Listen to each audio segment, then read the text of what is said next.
ಯಾ ಎಲ್ಲರಿಗೂ ನಮಸ್ಕಾರ. ಭಾನುವಾರದ ಬೆಳಗಿನ ಶುಭೋದಯ.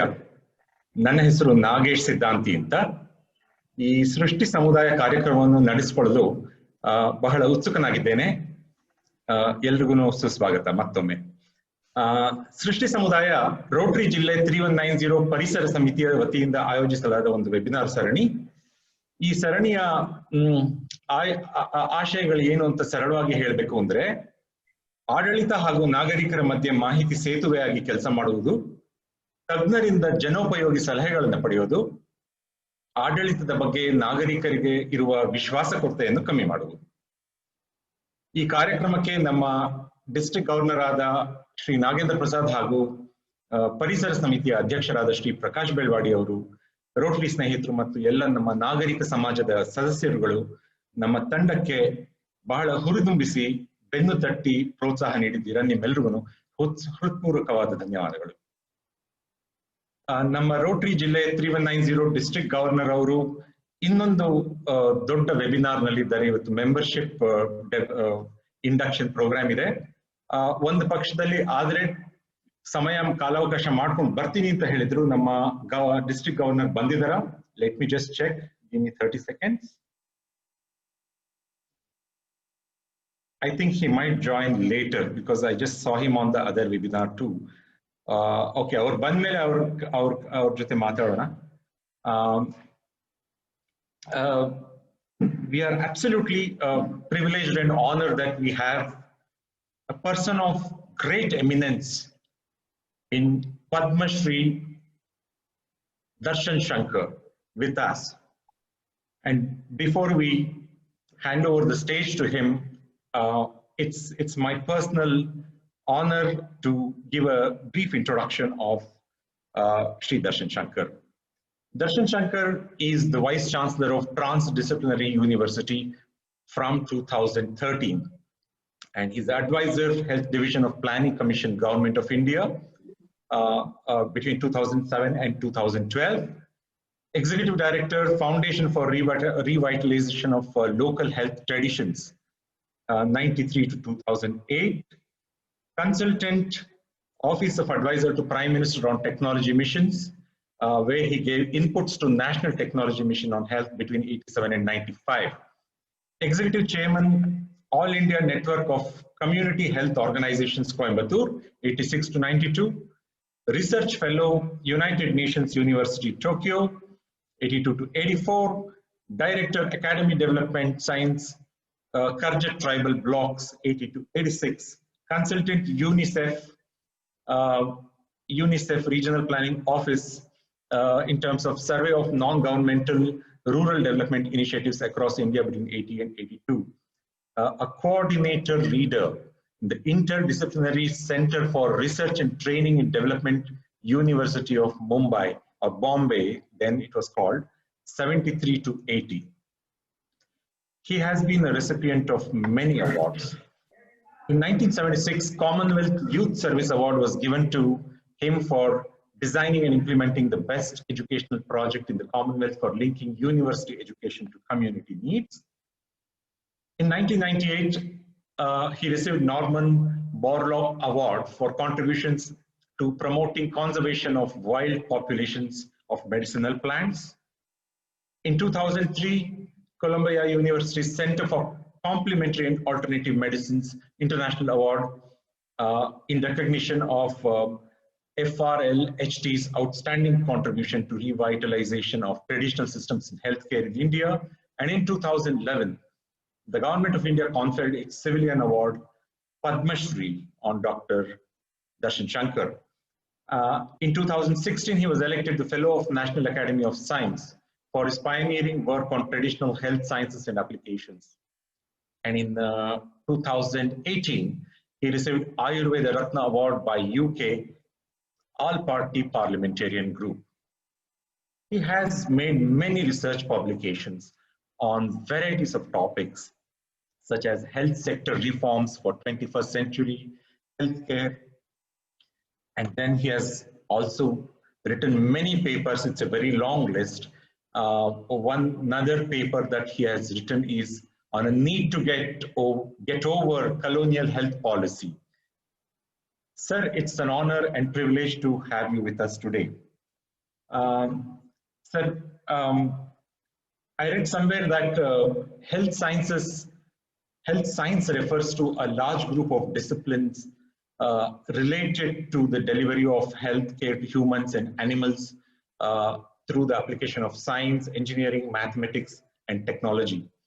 In other words, it's the field in which knowledge is taken from pure science and other related streams and applied to practical and clinical practices to maintain, improve the health of living beings. And it can actually include spiritual based healing process as well. Over to you, sir. On that note, maybe we would like to just know from you whether this definition of health science is correctly understood or not. Thank you once again and a very warm welcome. The stage is yours, sir. Thank you, Nagesh. It is an honor for me to address socially conscious citizens, which I believe the Rotary has a long tradition of taking up, being concerned about, contributing to social causes, probably a very, very illustrious tradition the Rotarians have. So it's an honor and privilege for me to address such sections of civil society. And the subject, I think, is something very important. Yes, today the notion of health sciences is indeed expanding, and at the frontiers of the subject, you know, one talks about what is called One Health, that you are no longer talking about only a particular, first of all, system of healthcare. You would be including a number of systems of healthcare from all over the world in this concept of One Health. And you would not only be talking about human health, you would also be talking about the health of the environment, because human health is really influenced by the food we eat, by the water we drink, by the environment in which we live, and so on and so forth. And so you are right that medical professionals perhaps need to prepare themselves for a new framework in which you look at health of a society. And that framework for health sciences is One Health. And you're also right that it involves a number of disciplines other than medicine and medical sciences. It involves a whole lot of range of other disciplines. The subject that I'm going to speak about is reimagining health sciences in this century. And indeed, there is a need to do so. And India is in a unique position to really contribute to leadership in health sciences. People may be surprised and may think this is a tall claim. Let me sort of make my submission. To begin with, many of us are perhaps aware of the fact that India has a very unique legal and policy framework, a very liberal policy and legal framework for healthcare.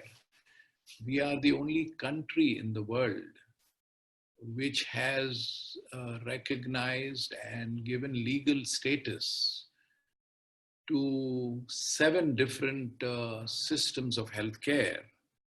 You are all familiar with the mainstream allopathic system, but in India it is legal to practice Ayurveda, to practice the great Tamil tradition, which is called Siddha, to practice in the trans-Himalayan regions, but anywhere in the country really, the Tibetan system.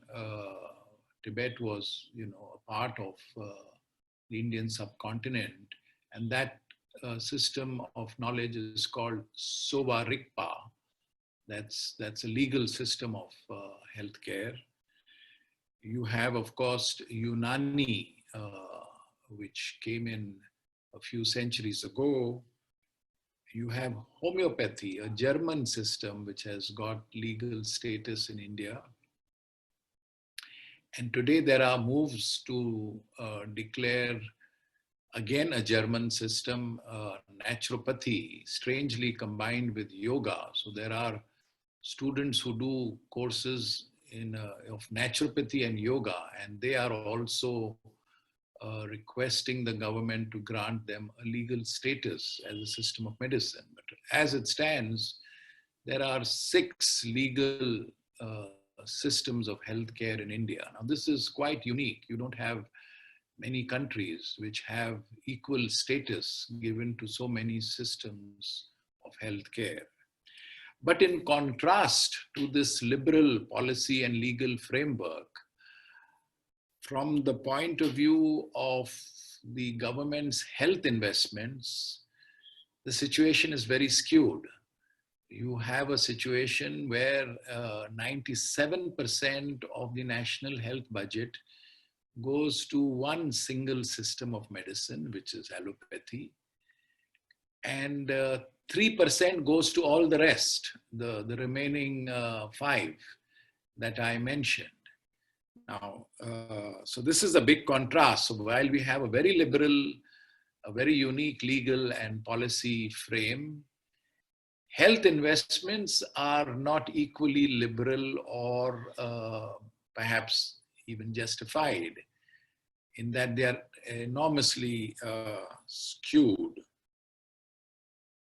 3% is certainly a stepmotherly treatment by the state to other systems of healthcare.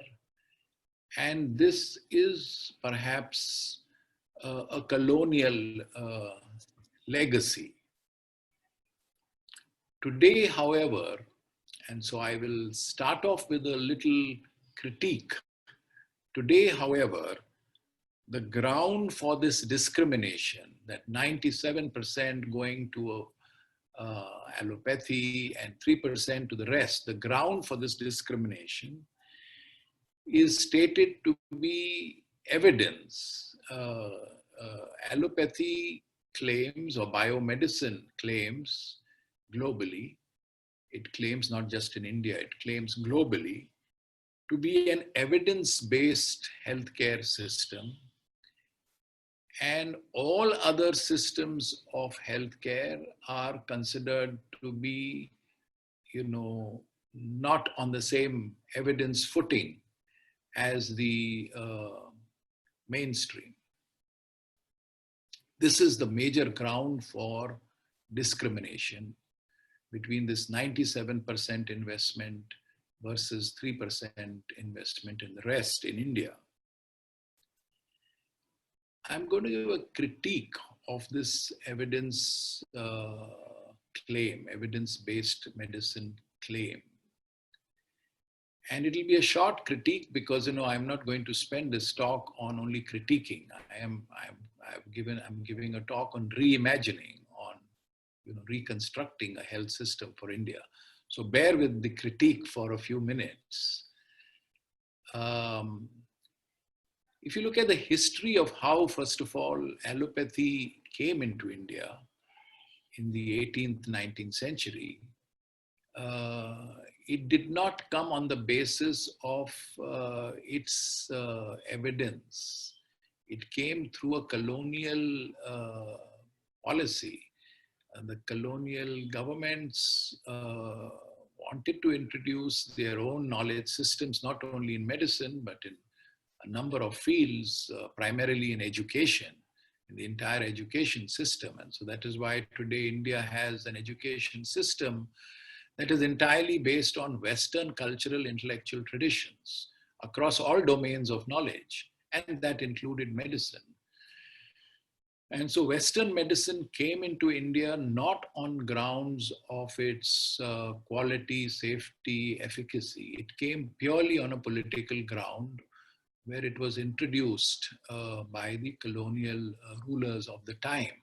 So that is the entry. The entry was not based on evidence. Today, if you want to go into any other country with your own system, you have to produce evidence. You have to go through, authorities that assess the effectiveness of your knowledge system. Allopathy did not come into India in that fashion. It was introduced by purely a political fiat. So starting with that, and through medical education, it came through medical education. We established medical colleges. It became prestigious for Indians to enroll in those medical colleges because those were the doctors who got jobs. So none of this was guided on the basis of evidence. It was a political development. Today, at the frontiers of science, when we look at biomedicine and the mainstream health sciences, I mean, the evidence is generated by specialized disciplines, what we call experimental and clinical pharmacology. It is experimental pharmacology that in the laboratory assesses the safety and effectiveness of a drug in a laboratory. And then subsequently, it is brought into clinical use. So it is these domains, these subjects called experimental pharmacology and clinical pharmacology that are supposed to generate evidence about the effectiveness, safety, quality of biomedicine. Now, if, I was in a recent conversation with somebody in Stanford University in the United States, and they have a center there which was assessing the safety and effectiveness of biomedicine as practiced in the United States. And that is one of the so-called meccas of biomedicine. And this person whom I was discussing is a professor in a center there. And I asked him an innocent question. I said, tell me, you are looking at what kind of data? He said, I'm looking at data of almost 200 million medical records. That's a huge amount of data on the performance of biomedicine in the United States. And I said, if I were to, it's an unfair question, but if I were to ask you to generalize and tell me overall, what is the quality of this data on medical evidence? He said, if you ask me for an overall comment, then my comment is that the data is poor. I said, poor? You've got such a huge amount of data. What do you mean by saying that it is poor? Such a huge, huge amount of what we call data on experimental pharmacology and clinical pharmacology. How can you say that it is poor? He said the size of data doesn't determine the quality of evidence. It depends on what is this data about. Is there data, for example, in Western medicine to say that Western medicine can cure, let's say, a hugely widespread condition like diabetes? Someone who's not properly informed might say, of course, there are so many drugs, for management of diabetes. But if you look into those drugs and you say, what is this drug actually meant for? Then you will discover in the context of diabetes, for example, that while diabetes is a very complex metabolic disorder, the drugs are for controlling blood sugar. Now, blood sugar, if you put it under control, doesn't mean that you are cured of diabetes. All it means is that your blood sugar is under control. And if you show me evidence that you have drugs that can control blood sugar, And therefore, this is evidence that modern medicine or biomedicine can cure diabetes. This is complete nonsense. No, it is not a cure for diabetes. It is a cure for keeping blood sugar under control. And of course, we know the experience that, you start off with an oral drug, it controls your blood sugar, then the dose doesn't work, so you have to increase the dose. Then the oral doesn't work, you have to inject, insulin into your bloodstream and so on and so forth. Fortunately, it is not that toxic that, people survive. I have friends who have survived till the age of 90 on these drugs. But did they get cured of diabetes? No, they didn't. And beyond a point, it becomes too late because, the pancreas don't work anymore in the way the management is done. So this is just an illustration to say that if you are saying that there is evidence, this is the nature of evidence. The evidence is about managing a particular symptom. Take even a simpler condition like fever. Is there a drug for fever? You will say, of course, every household has paracetamol. And paracetamol brings down the fever. Indeed, it does bring down the fever, but it is no cure for the fever. The biology of fever is not managed by paracetamol. Scientists know what exactly paracetamol does, but it merely regulates the temperature. It does not cure fever. Fever, again, is a situation where your body has not been able to metabolize certain food, and there are toxins floating around in the bloodstream. And a proper cure for fever would involve drugs that can, digest those toxins, not merely control the temperature. So the nature of evidence, this is what the Stanford University professor meant. He said the nature of evidence in modern biomedicine is about bits and pieces, of a health situation.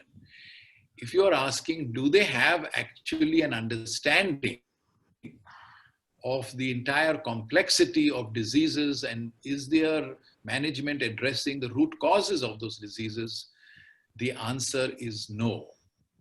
And this is on one side. And to continue with this critique, we test drugs in laboratories.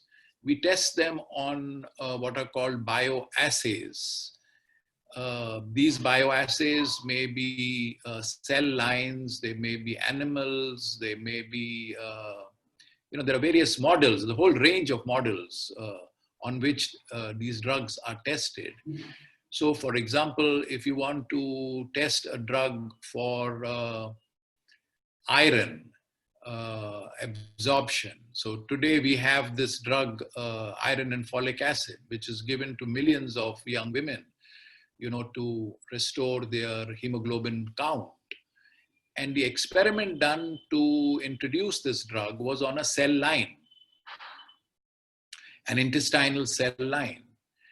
Now, the drug, when it is administered on the intestinal cell line, it is seen that there is some absorption of iron. It does happen.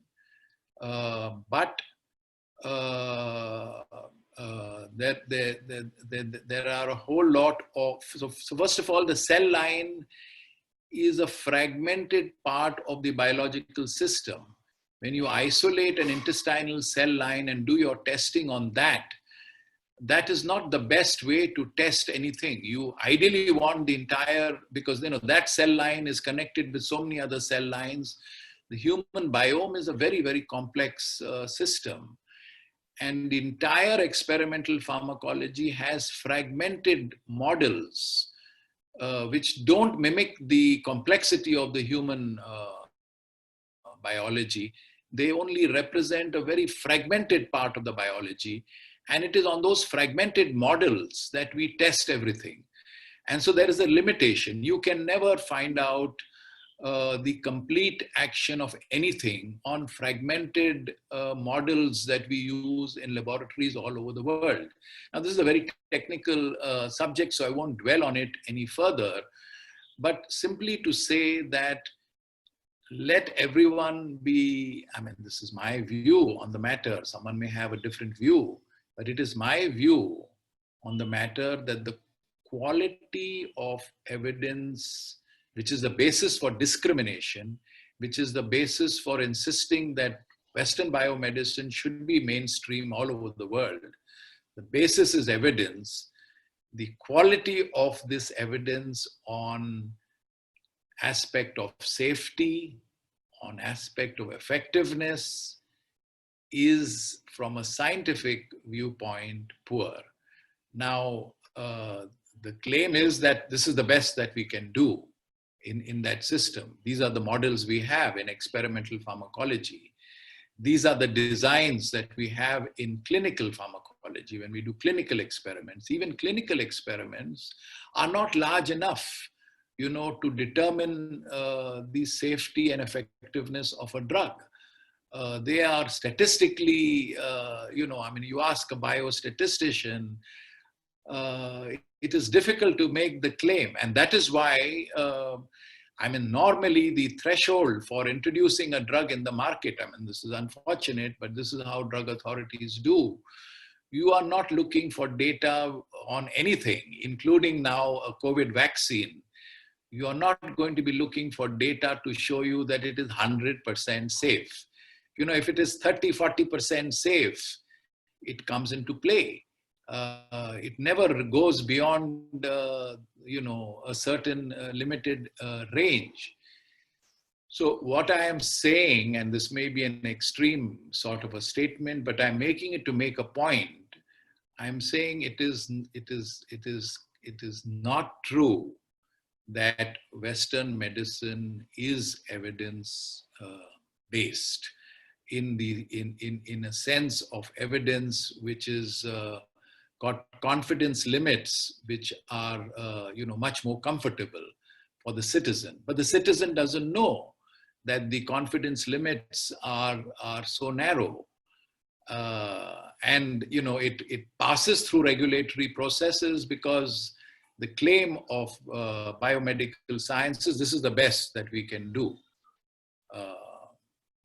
Okay, so I stopped that part of the critique, on evidence, which is the ground on which today in most countries and in India, 97% of our national health budget is given to biomedicine. I don't think that the ground is justified enough if the ground is evidence. Now, how do we reimagine a health system which is more safe, which is more effective for this country? I think we need to clarify in the public mind certain myths that are there. And the first myth is in the Indian context. The first myth is about the relationship of traditional knowledge, tradition and modernity, traditional knowledge and so-called modern knowledge. And we have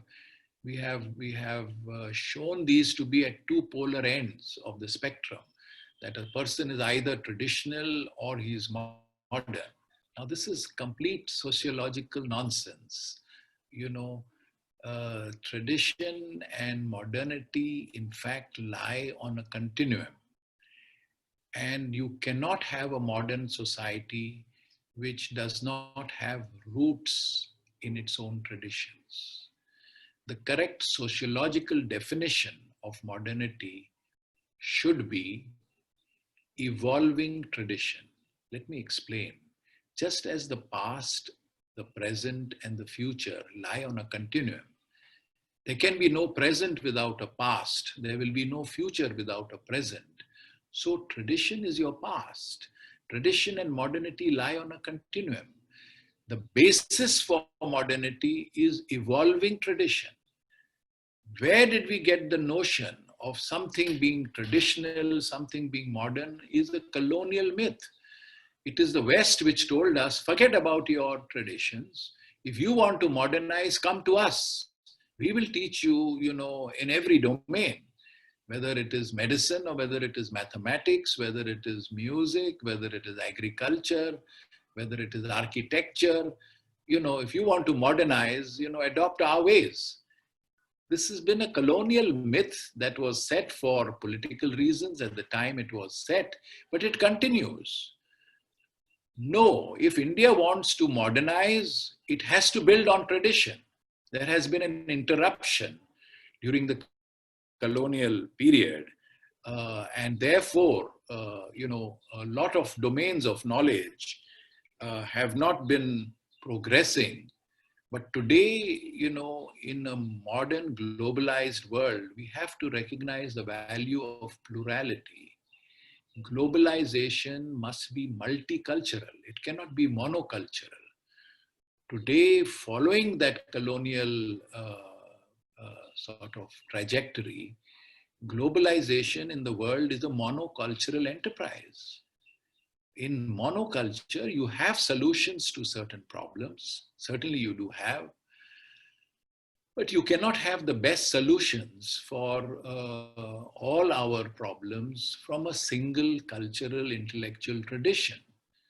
So in order to recognize that there is value in different cultural intellectual traditions, we have to break this myth between tradition and modernity, as if they are two different things. No, they are interconnected. You cannot have modernity unless it draws its roots from tradition.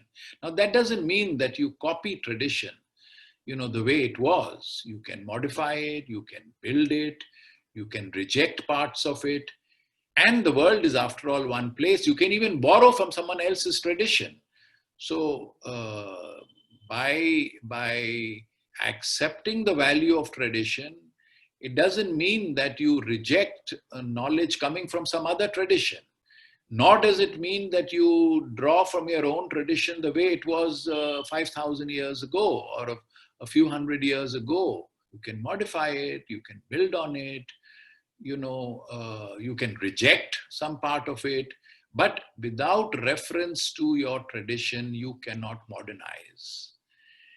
A society is wholly deprived if it is based on someone else's cultural intellectual tradition. And that's the way India, has been institutionally progressing.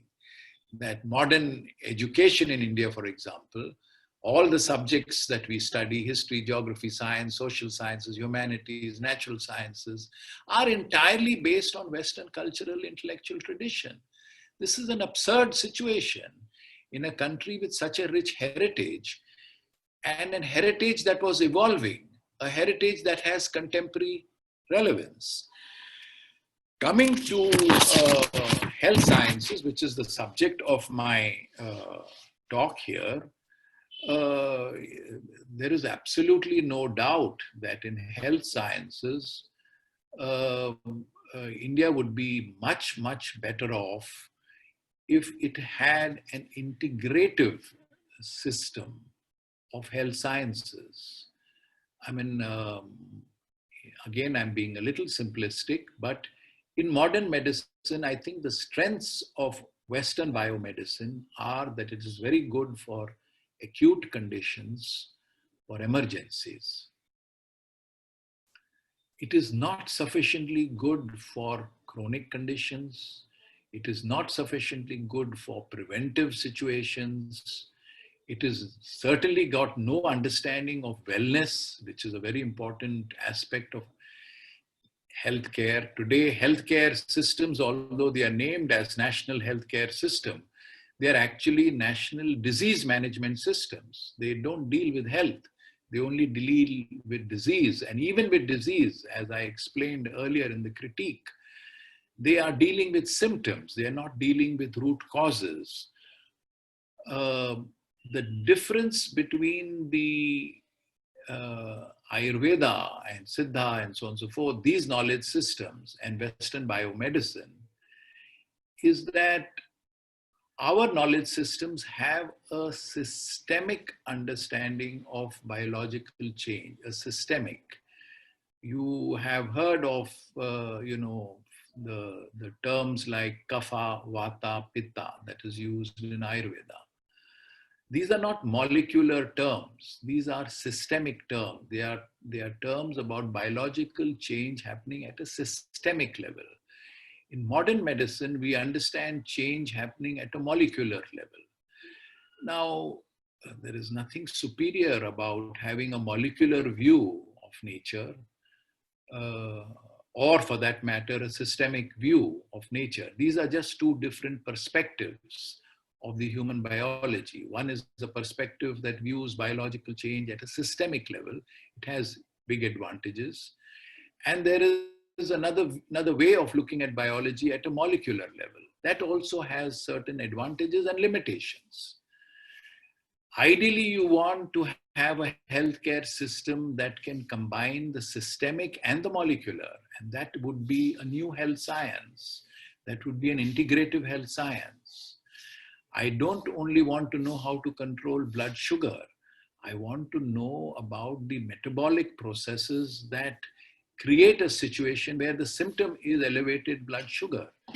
Now, if you want to understand those metabolic processes, you could have a much better understanding if you were to look at the Ayurvedic theory of, what in Ayurveda they call, the Ayurveda doesn't have a term for diabetes. They have a term called madhumeha or prameha. That's a very sophisticated systemic understanding of, in this example, of diabetes. If you combine the systemic understanding of diabetes along with the molecular sort of understanding of what is happening to different parameters, you will probably arrive at a much more comprehensive understanding of the management of any health condition. In order to do this kind of a cooperation in India, we really have to focus on, let's say, our health services. Today, we have the Western medicine-based health services, which account for that 97% budget. So you have a huge healthcare system, from primary healthcare to secondary healthcare to tertiary healthcare, which is based on allopathy. And with that 3% budget that the rest receive, you have another parallel healthcare system in India of primary, secondary, mostly primary and secondary. There is not too much in tertiary in the government sector, of Ayurveda, Unani, Siddha, etc. All these systems, etc. 3% is spent. Now we have a parallel system that is wholly subcritical. And in 1995, in fact, the government of India started the National Rural Health Mission. Today it is called the National Health Mission. And at a policy level, the National Health Mission says that in order to give healthcare to our citizens, we must bring in all systems of medicine under the same umbrella. That's the policy framework of the National Health Mission. But in fact, what happens is that you have this parallel system, with dispensaries, with primary healthcare, with secondary healthcare. That has to stop.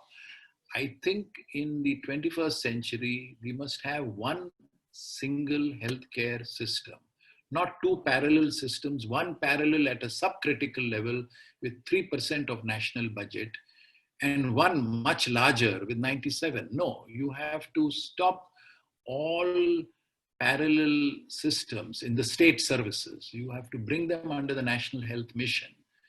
And administratively, you have to administer them in a way in which they can function. And we have a policy of what we call co-location, co-posting, and we have to make it work. That you locate all health systems in one place, co-location, and you put all your medical personnel also co-posting in one location, and you develop a system of integration, of functional integration, where the citizens can enjoy the best services, as I mentioned in the two examples I used, but they are just examples, that perhaps fever management need not be managed with paracetamol. You could have Sudarshan Vati, which really addresses the fever biology much more effectively than paracetamol does. In an acute condition, you might use paracetamol. But if you really wanted to root out the fever, you would have a whole lot of drugs, which are natural products, which are available for management of fever. And India can have a unique management of fever, which combines these two, that in acute conditions and emergency conditions, you use molecules, you use the molecular approach, it is much more effective. But in anything that is chronic, long lasting, if you're looking at prevention, if you're looking at wellness, wellness is an area we haven't addressed. You have fantastic concepts of wellness. You have a word for wellness, which is called in Ayurveda, swasthya. Thya means to be sthit, to be established in swa, in the self. When you're in equilibrium with yourself, that is wellness. It's a very sophisticated definition of wellness, to be established in oneself, and that is elaborated. That equilibrium has to be at the physiological level, samadosha, at the level of body tissue, samadhatu, at the level of metabolism, sama-agni, at the level of the excretory system, there has to be equilibrium, sama-malakriya. And then there has to be equilibrium of the sensory functions, indriya, manas, atman, prasannata. That is all part of wellness. Now we can have measures for this. We have strategies for this.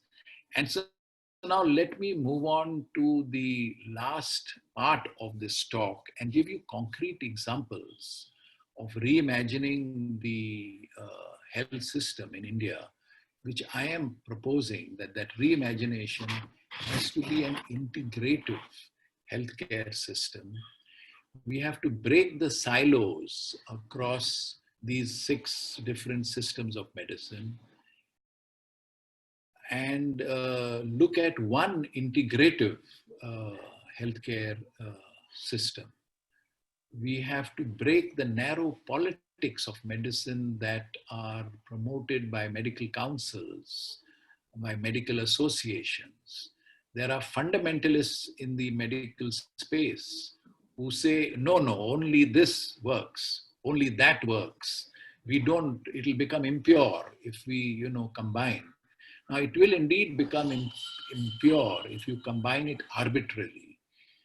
But, we are a knowledge society.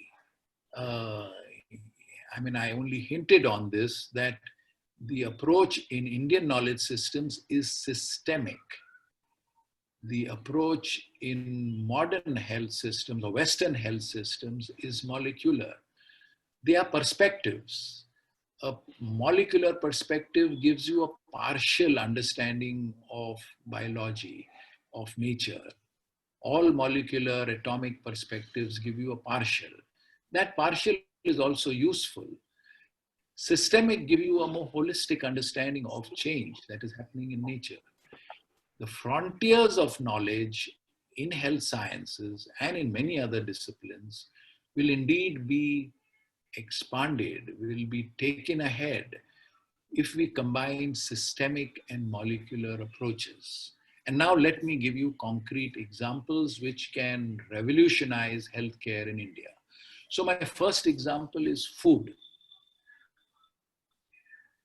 Food is the main intervention for improving healthcare in India because, we consume food on a daily basis.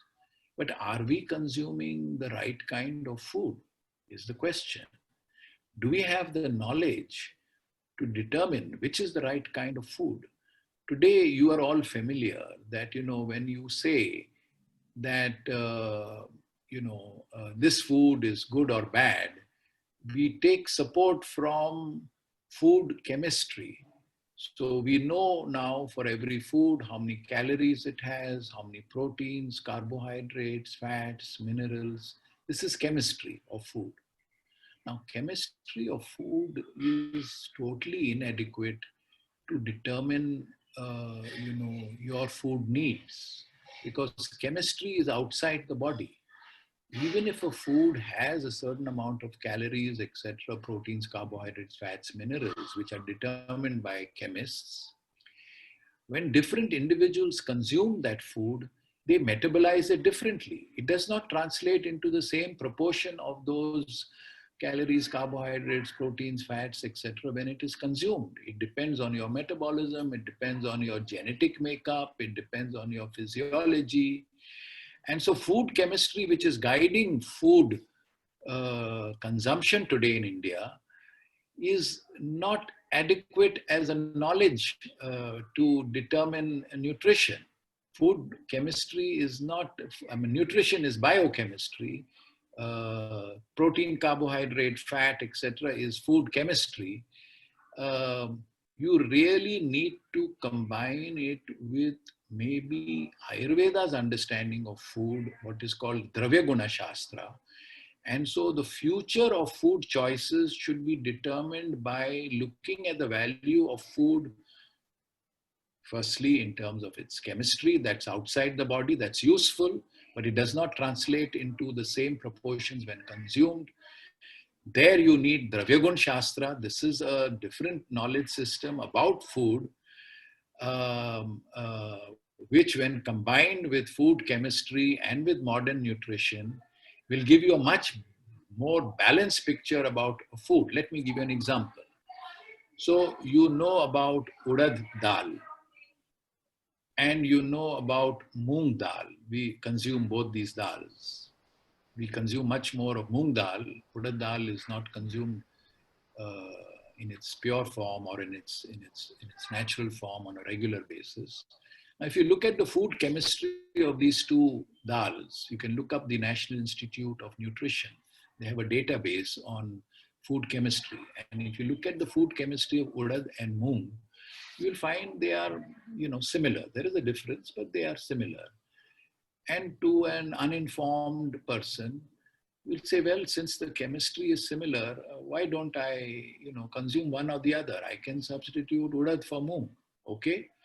You start consuming urad dal on a daily basis, I can guarantee you that within a week you will suffer from hyperacidity, from indigestion, from flatulence. Nowhere in India does anyone consume urad dal on a daily basis.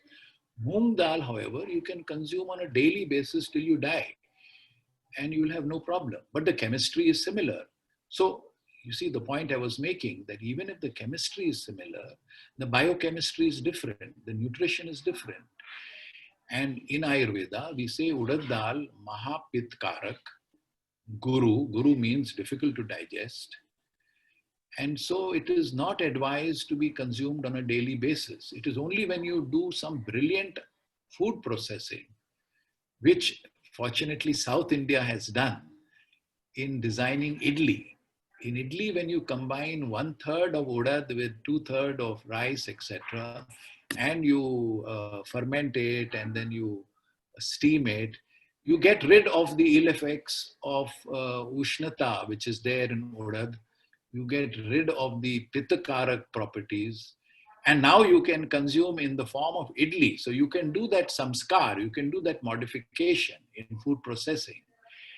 But that's the brilliance of Ayurveda. I mean, idli is actually an brilliant Ayurveda food product.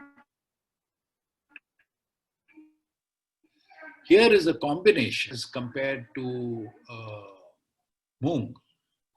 And it is known to be Mams Vardak. It will build muscle tissue. But it is Ushna, but it is Mahapitkarak, but it is difficult to digest. So you cannot consume it as it is.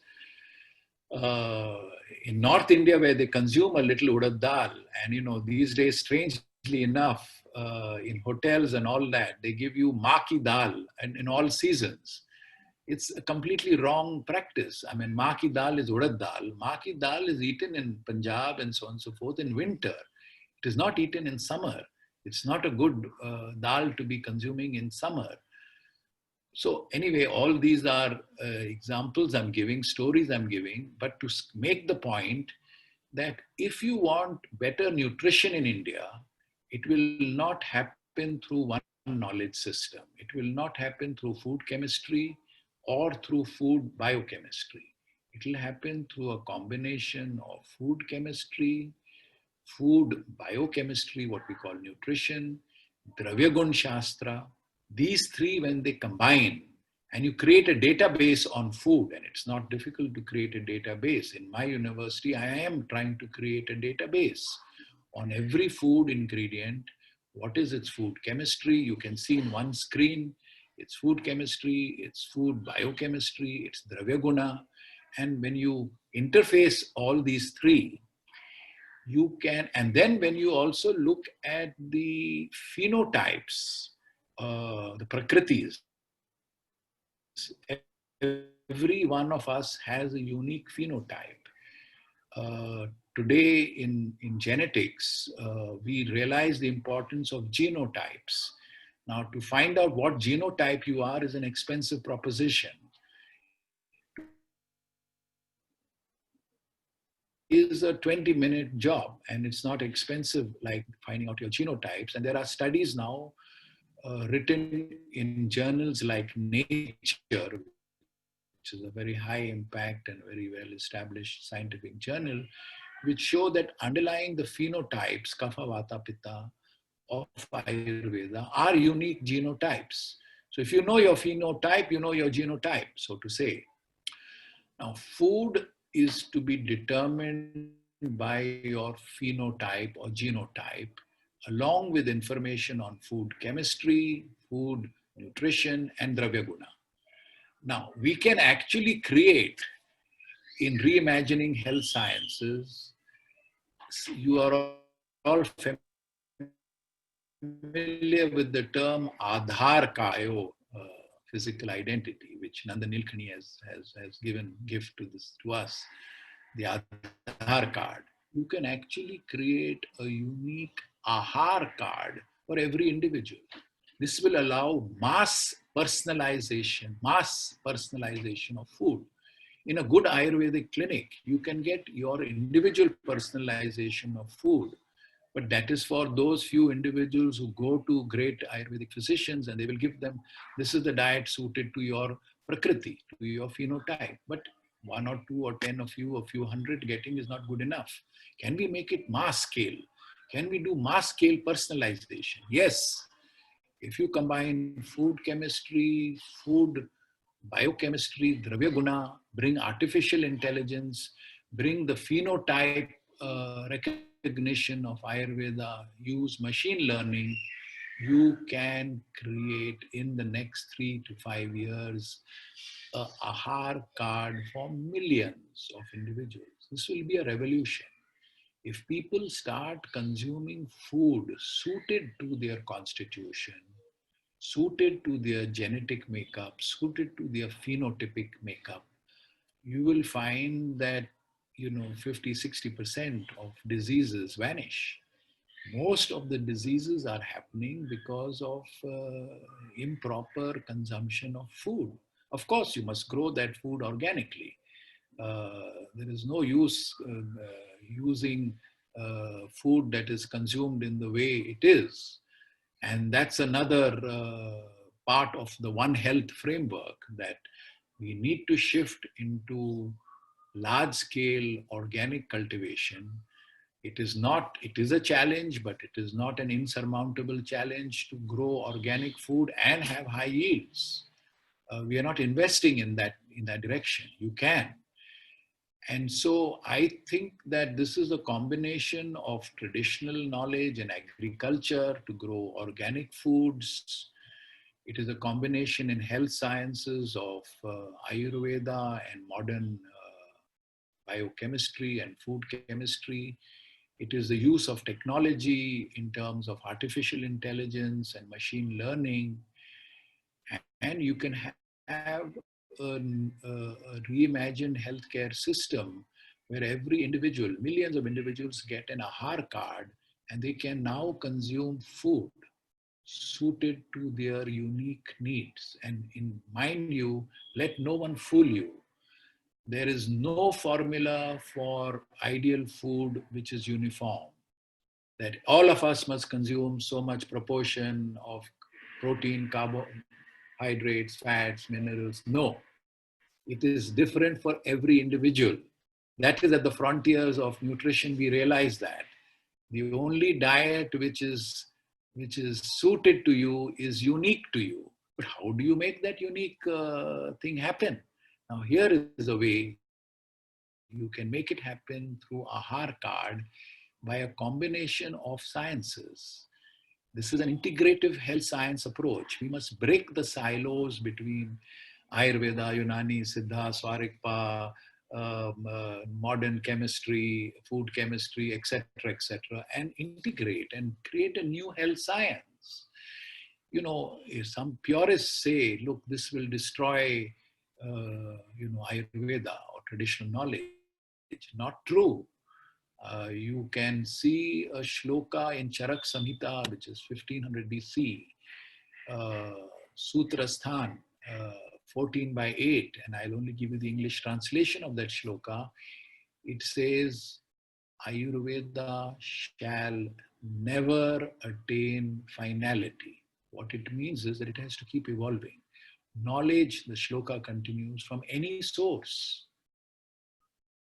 should be looked at critically, and if found useful, should be assimilated and used.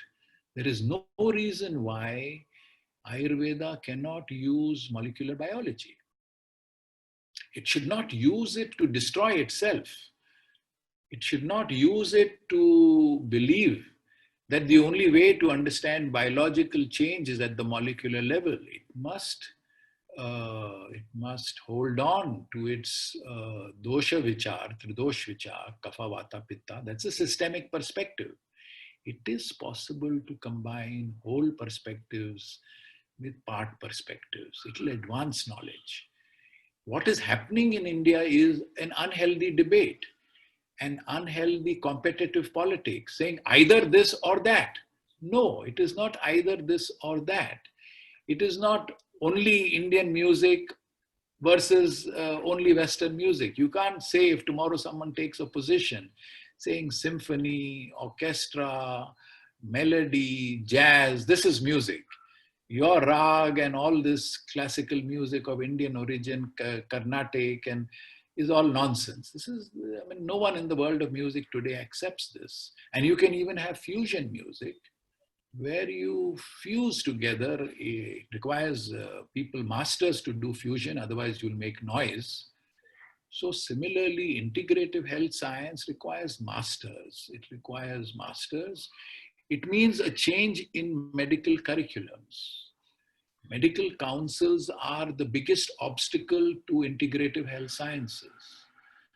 The moment you talk of any form of fusion in medical education, immediately the medical lobbies stand up, the pharmaceutical lobbies stand up, and they don't want to allow that to happen.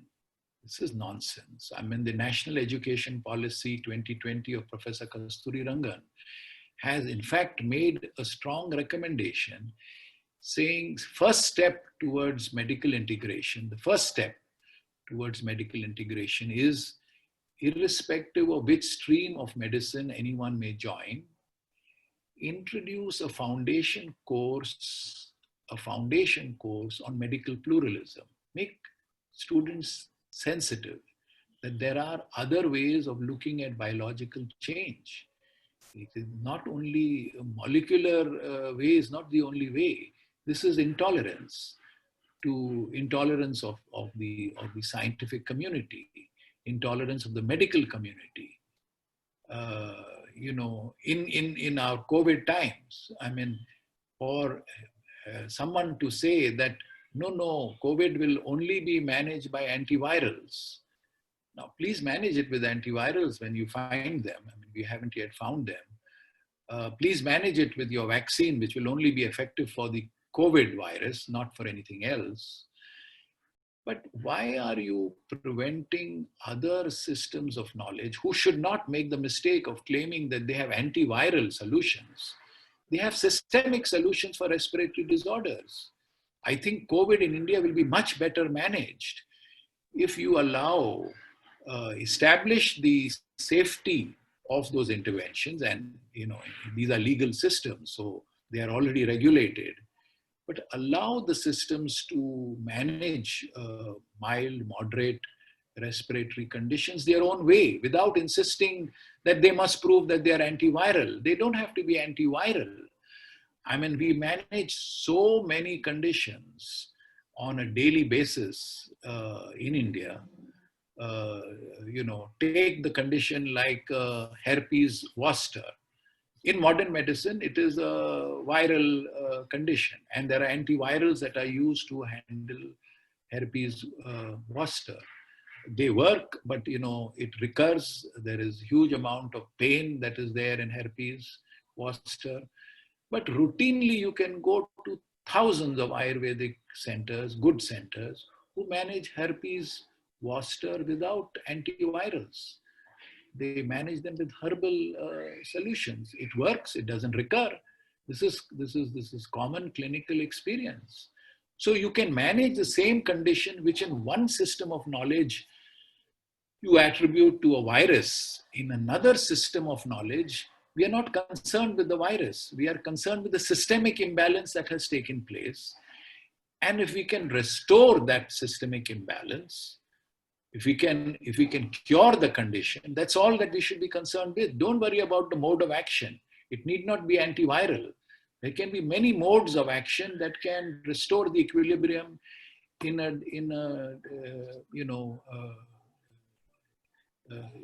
biological system that has been disturbed. So I gave the one example of Ahar card as one strategy for reimagining healthcare. I can suggest another strategy, another area, and that is the area of early detection of diseases. It's a very important thing globally.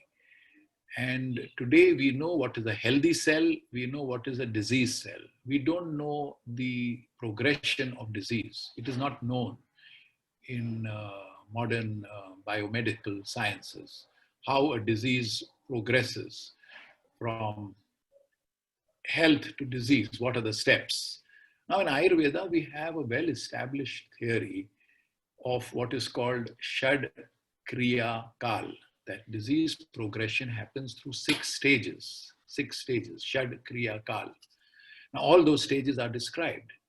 Now if molecular biologists and Ayurvedic Pandits work together, and you start looking at molecular signatures of each of these 6 stages, Shad Kriya Kal, which are at a macro level, which are at a systemic level, you identify markers at the molecular level, India will produce a new theory of disease progression, of pathogenesis, what is called. It's a global contribution. Ahar card will also be a global contribution. Early detection of diseases by combining Shad Kriya Kal and molecular biology will be a global contribution. This is reimagining the future. Now, to do these kinds of things, and I can give many more examples, I don't know how much time I have taken. We have time till 11:30 to complete the session, sir. There are a few questions coming. It is up to 11:30, but my 45 minutes ends when? How much more time do I have? Another 5 minutes, sir. Another 5 minutes. So yes. I will maybe take one more example. Yes, sir. But I've given 2 examples. I have several examples of reimagining health sciences by breaking silos, creating a health science which is integrative, which is not a khichdi of different knowledge systems, but which is, to use a little complex language, which is epistemologically informed way of combining. Epistemologically informed means that you don't just mechanically mix up, different knowledge. You go to the foundations of these systems. You understand systemic approaches, you understand molecular approaches, you find out where the interface lies. This is the job of masters. It is not the job of, and of course we have universities, to do this. I mean, we have great institutions in India which are doing this, which can do this. MS Valyathan, one of the people who today is fortunately based in Karnataka, a surgeon, a very, very reputed surgeon, has in fact coined a phrase for the future of health sciences in the Indian context. We are not in America, we are in India. And he has coined a phrase, and the phrase is Ayurveda-biology. This is a new discipline. It is what we call a trans-disciplinary. It's a cross-cultural discipline, Ayurveda biology. It is this discipline, that is the discipline we practice in the Trans-Disciplinary University, Ayurveda biology. Trans-Disciplinary University is focused on Ayurveda biology. We have great Ayurveda Pandits and Shastris. We have very good scientists, and there's a level playing field on which they work. We don't give great credit to one system and discredit another. We are completely open-minded, and we see these as simply different perspectives. And really, dialogue across perspectives is very, very important. Dialogue across these knowledge systems is very important. And I'll just come to the last example that we can focus on. And I think that is an area which is very important today, which is on immunity. In modern immunological sciences, there are two kinds of immunity. There is one immunity which is called innate immunity. That's a natural immunity that everyone possesses. There's another immunity which is called adaptive immunity, where you have immunity against a specific condition. All inoculations, all vaccinations are adaptive immunity. If the world is now looking for this COVID vaccine, it will be adaptive immunity. It won't work for some other virus. It will only work for that particular virus. Today, modern immunology has focused on adaptive immunity. It is important today in a future reimagination of health sciences to refocus on innate immunity. Can we increase innate? Innate is general, it is not specific. Can we focus on innate immunity? Ayurveda has a lot to say on innate immunity, lots and lots to say. It has formulations, it has concepts. Again, a joint endeavor by biologists and Ayurvedic Pandits can develop a strategy to improve innate immunity. Innate immunity is the solution for healthcare. It is not adaptive immunity. Adaptive immunity, we don't know how long it will last, first of all. 1 year, 2 years. The tuberculosis vaccine doesn't last for life, first of all. Secondly, it is only for that particular condition.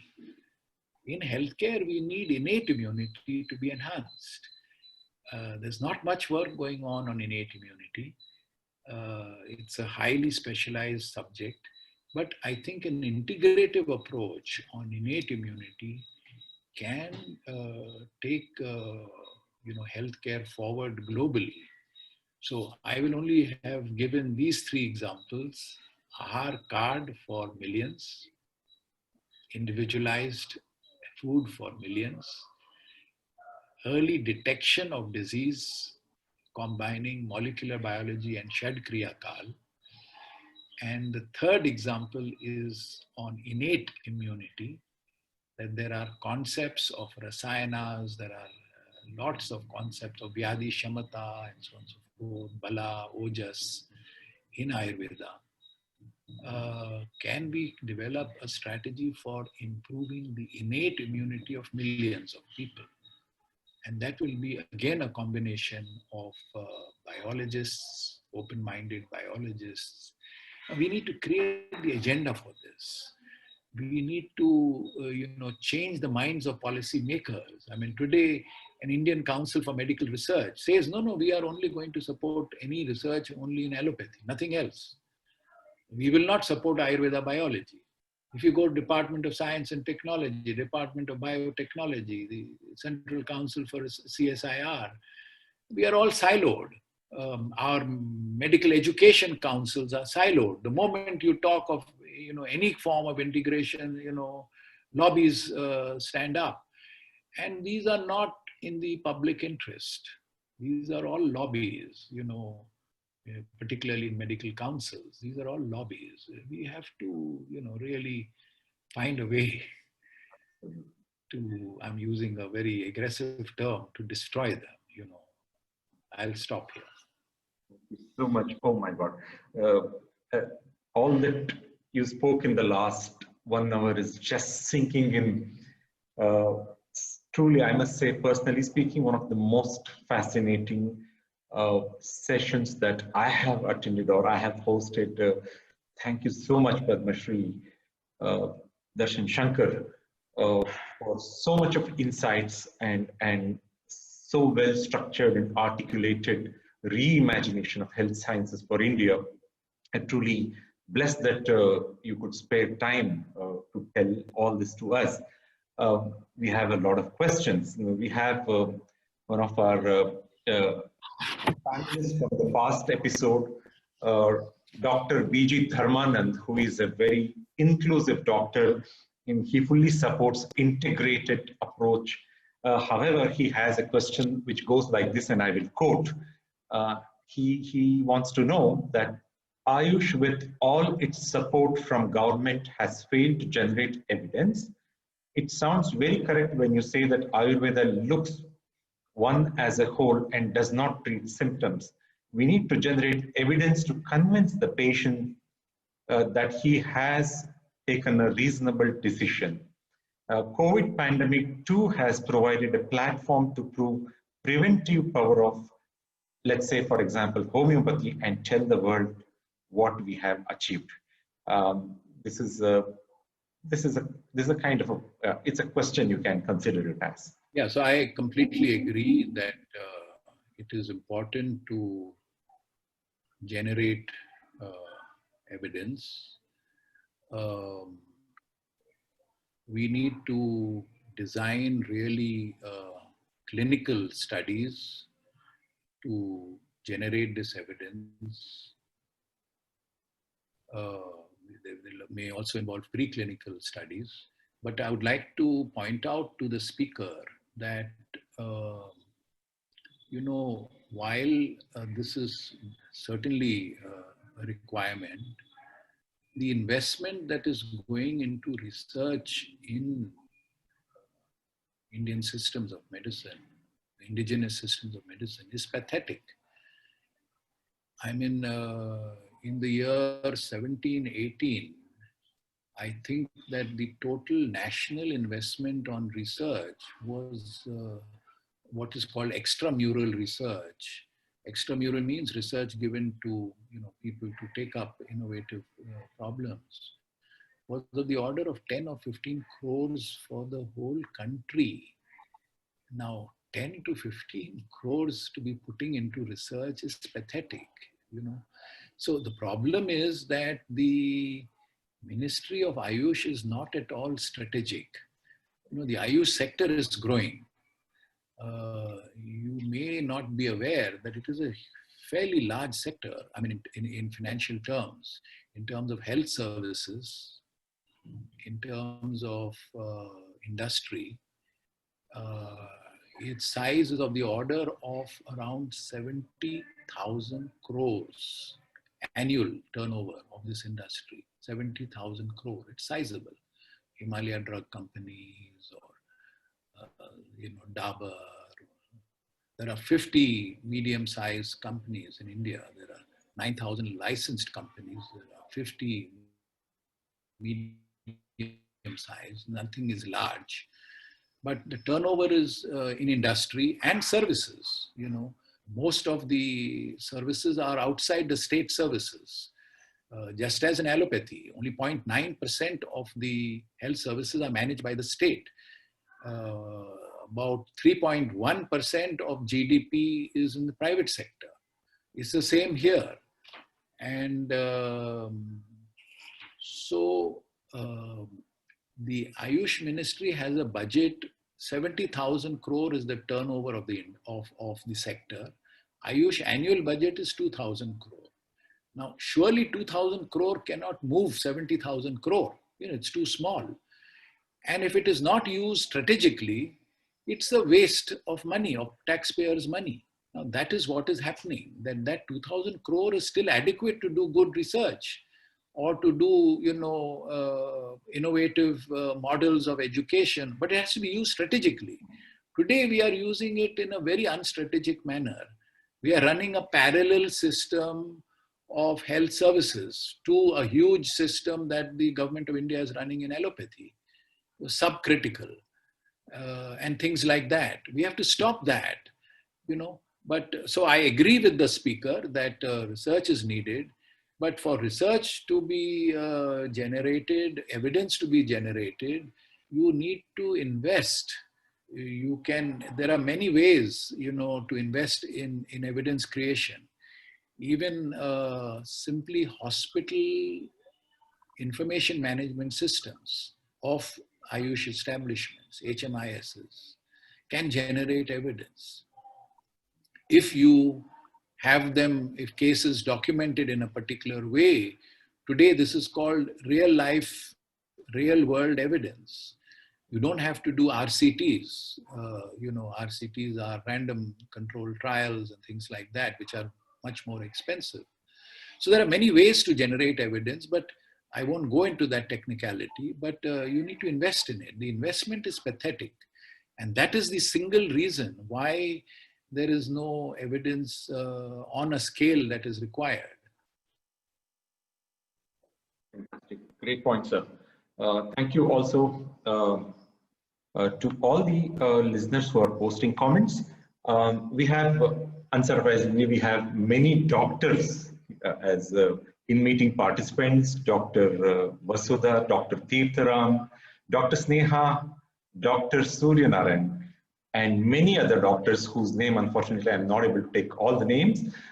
Thank you so much for your participation, and most of them are posting their appreciation to the talk, and they're saying it's a very informative talk, and they're really happy to be here today.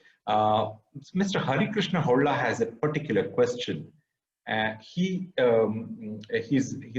course, he says it's most unfortunate that we keep spending thousands of rupees on other allopathic medicine, and when we have medicine at home itself, it's a great eye-opener, he says. Now, his question is, I need more clarity on diabetes, actually, which is killing more people in globe than any other disease, including cancer.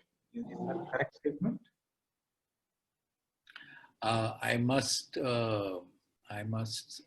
mention to the person who asked the question, that I am a vice chancellor of a university. I am not a physician, and so I am not competent to answer that question. I work with physicians, I work with scientists, but I am not competent to answer that question. I can certainly connect this person. You can give him my email to competent physicians who could, help him. Fantastic. Sir, we have with us today our Environment Committee Chair, Mr. Prakash Belawadi. I request Mr. Prakash to kindly give his remarks on the talk of the day. Thank you, Nagesh. Darshanji, I agree with Nagesh that this was a fascinating. I would call it a seminal talk, and I agree with Nagesh kind of zooming in on Dr. Dharmanand's question, because Ayush has we've created the platform Ayush, but without the content planning for it, because Ayush dithered, and it's been really ham-handed in its response to alternative medicine. It can't make a decision on what to do with suggested Siddhi or Ayurvedic or homeopathic solutions for say COVID. Supreme Court also comes in. It's not a legal question, it's a technical issue, and it's so difficult to answer this. you know, the thing is why this talk is seminal for us is because you addressed it precisely in the manner in which I think Ayush should have approached it, because this comes from a position of being non-partisan, not owing allegiance to any kind of religious ideology or political ideology. It just comes from a reasonable position of looking at everything possible and analyzing it. And we have not been able to do that. This position of confidence that you have in talking about it is the same position or state of being that Ayush should have had. We don't have that, and that is why, you know, we had so much confusion in the language that was used when say Ayurvedic solutions were given here, and even now we don't have clarity, and I can see how confused people are. And it was so good that you came here and you addressed this question in precisely the manner that we wanted it to be addressed. I have only one question. Is there no way that we can all, as citizens and, you know, as or some kind of activists or influence groups, we could use the kind of knowledge and argument that you have to persuade Ayush to look at it with more confidence and rationality than it has done till now? No, I'm sure that activists can influence, and we have to really talk to two forums. I mean, don't think Ayush on its own, can do this. We have to really talk to both Ayush as well as to the Indian Council of Medical Research. I mean, Ayush has a committee for, in fact, looking at a rational intervention for COVID from Ayurveda, and it's headed by a scientist, Professor Bhushan Patwardhan, who also happens to be the vice chairman of the University Grants Commission. A very respected, reputed scientist, and understands the knowledge framework of Ayush, the systemic knowledge framework of Ayush, understands the molecular framework of biomedicine, and therefore knows that it is possible to integrate, and that you don't have to look for the same logic to justify, etc., etc. I mean, he's trying. I mean, there is a committee and so on and so forth. So, but I think that if citizens groups prepare, I don't know what kind of a thing, a white paper or whatever, that if I think non-partisan people, which will be scientists, medical professionals, activists, prepare some kind of a position paper with which they enter into dialogue with policymakers, both in the Ayush ministry and in the main health and family planning ministry. Citizens have not been participating in this,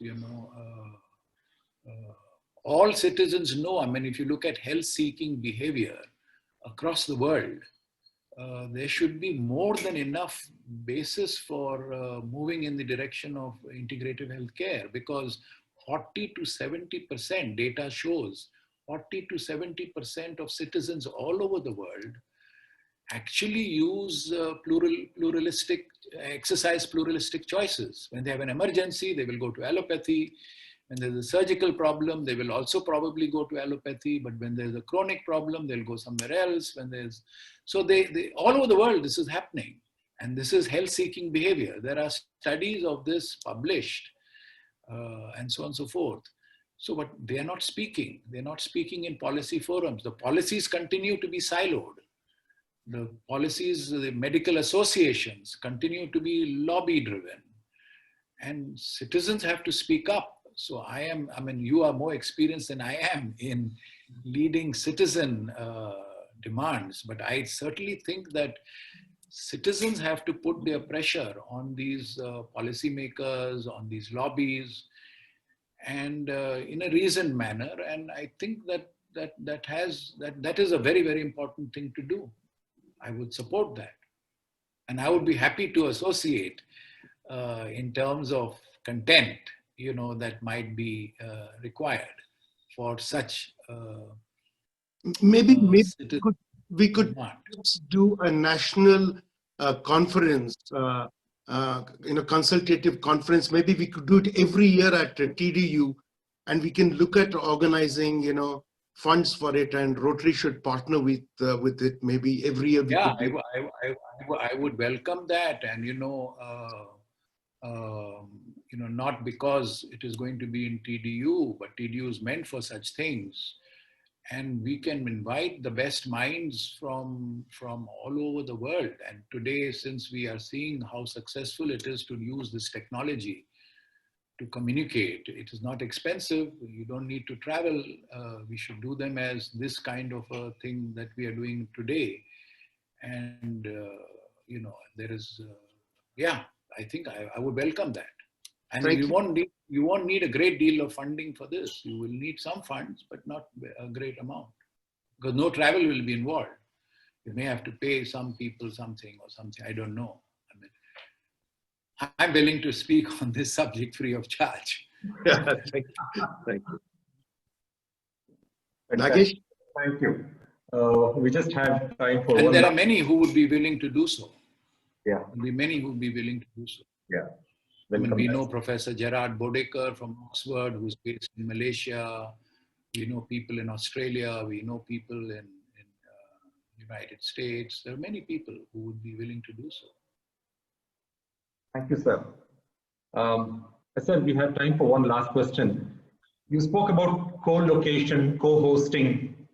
There is a question from Malvika that she wants to know, how do we create an ecosystem for multidisciplinary medical practitioners to train, research, practice, integrated system, and then probably, and what role Ayush can play in creating a platform for it, and perhaps what role Rotary can play in enabling it, if it is a good question.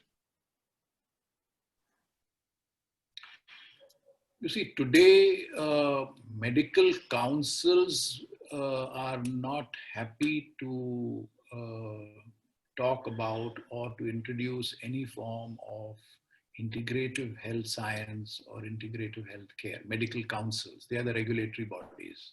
For various reasons, these medical councils, they are now called National Commissions on Health and all that, are not happy to do it.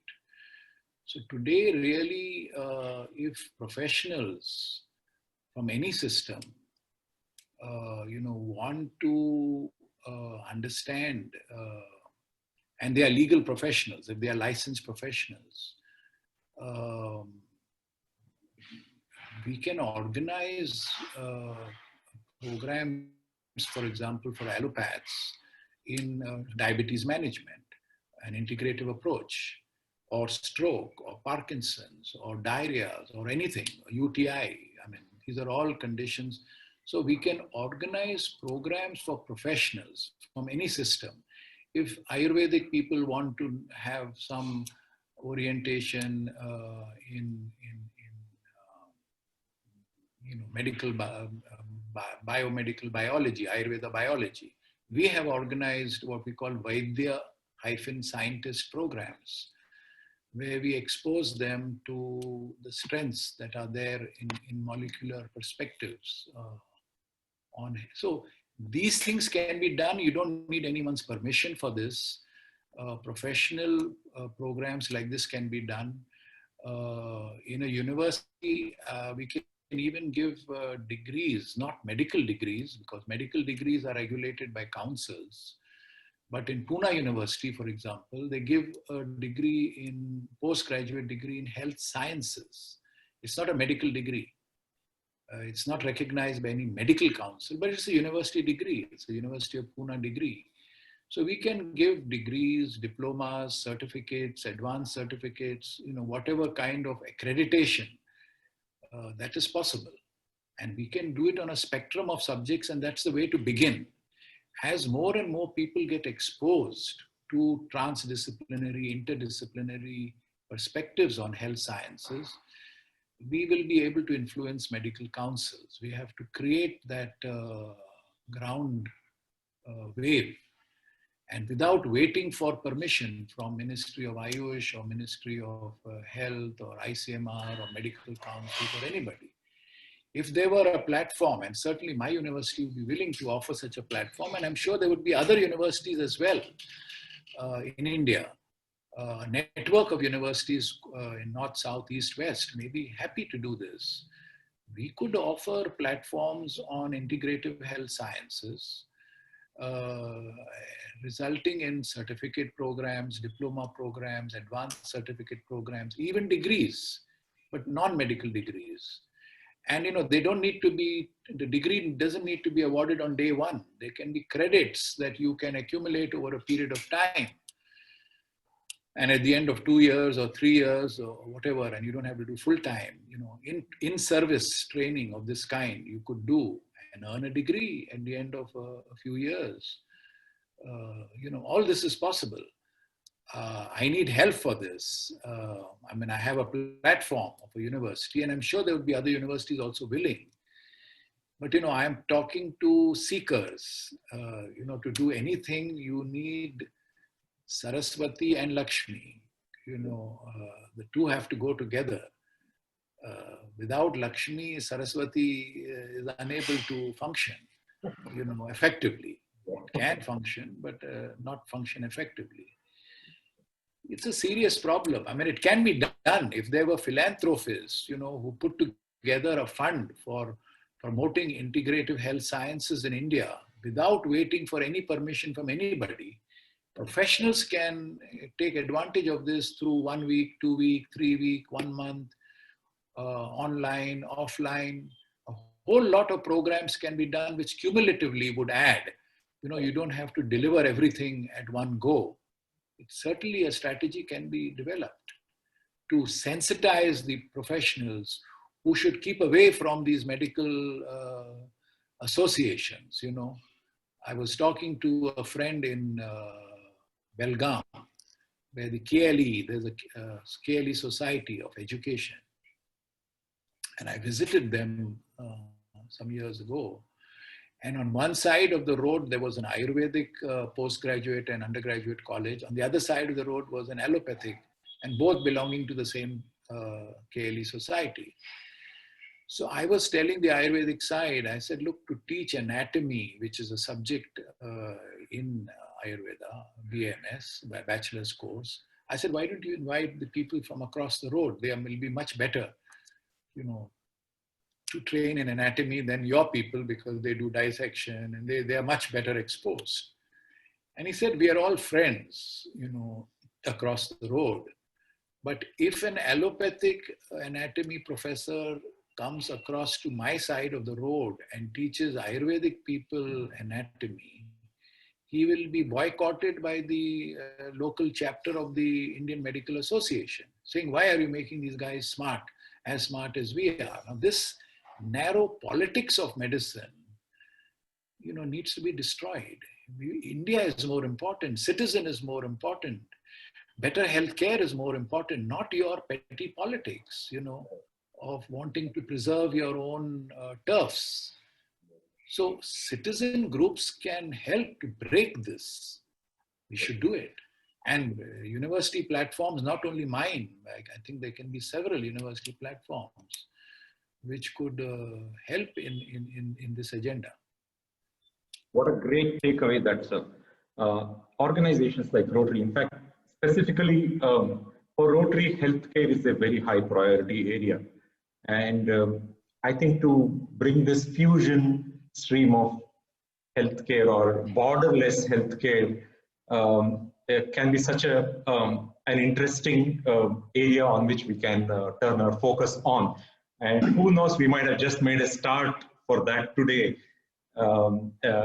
Indeed, Dr. Darshan Shankar, it was an honor to have you today, and we are all truly overwhelmed by your presence, not just the presence, by all the wisdom that you have shared with us and all the ideas you have given us to help truly reimagine the health sciences in India. Thank you very much, sir, from our bottom of our hearts. Thank you very much for your presence here today. It means a lot to us. And thank you. Nagesh. Thank you, Prakash. Thank you, all of you. It's a privilege to I also sorry. Socially conscious group like this, like the Rotarians. You know, it's not often that you people are already half committed. You know, I'm not speaking to ordinary people. Thank you. Thank you, sir. And I must also thank our district governor, Nagendra Prasad. Though he's not here, he's actually here in spirit. He's inducting 555 new Rotary members today. His hands are full, and he has sent a little apology note to you that he couldn't be physically present. But this is not something we are going to leave here itself. We are going to take it to him. We're going to talk to him. Of course, our chair would do that. I also thank all the in-meeting participants. And I must apologize, there was a last-minute change in the meeting link, and there were some difficulties for some people to log in. It was unavoidable. We will ensure that it won't happen again. Thank you so much for all the meeting participants for coming here today. I'd also like to thank the administrator of the Zoom meeting, Vasundhara, for doing it to us once again. Thank you also, Mr. Prakash Belawadi, for sparing your valuable time and being here. So on that note, we would like to end today's most fascinating, most meaningful session on reimagining health sciences in India. Thank you, everyone, and have a wonderful day. Thank you. I shall end the meeting now.